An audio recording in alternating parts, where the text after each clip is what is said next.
విజయనగర రాజరాజేశ్వరి దేవి శ్రీకాకుళం వత్సవలసలో రాజమ్మగా ఎలా వెలిసారో తెలుసా? విజయనగర సామ్రాజ్యాన్ని పరిపాలించిన రాజుల్లో చివరివాడైన పూసపాటి విజయరామరాజు గారికి ఒక రాత్రి కలలో అమ్మవారు బాలిక రూపంలో కనిపించి, త్వరలో మీ సామ్రాజ్యాన్ని యుద్ధంలో కోల్పోతారు, జాగ్రత్త అని హెచ్చరించింది. ఆ కలతో ఉలిక్కిపడి నిద్ర మేల్కొన్న రాజు, మా రాజ్యాన్ని కాపాడలేని దేవత మాకెందుకు అని కోపంతో అమ్మవారి విగ్రహాలు, నగలను ఒక చెక్క పెట్టెలో పెట్టి పక్కనే ఉన్న నదిలో విడిచిపెట్టాడు. అలా ఆ పెట్టె నీటిలో కొట్టుకుంటూ సముద్రానికి చేరి వత్సవలస తీరంలో మైలపల్లి జాలారుల వలకు చిక్కుతుంది. పెట్టె నుంచి ఒక చిన్న బాలిక గొంతుతో, నేను ఒక శక్తిని, మీరు నన్ను కొలుస్తామంటేనే ఈ పెట్టెను తెరవండి, లేకుంటే నన్ను అలాగే సముద్రంలో వదిలేయండి అని చెబుతుంది.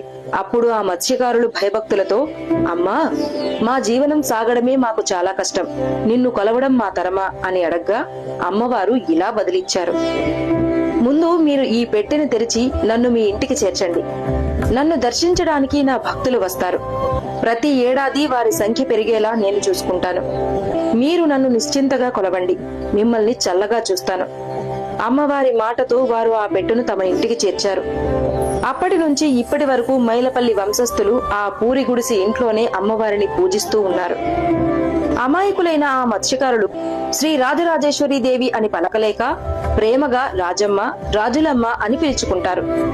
ఇప్పటికీ 10 తరాల నుంచి అమ్మవారిని కొలుచుకుంటున్నారు.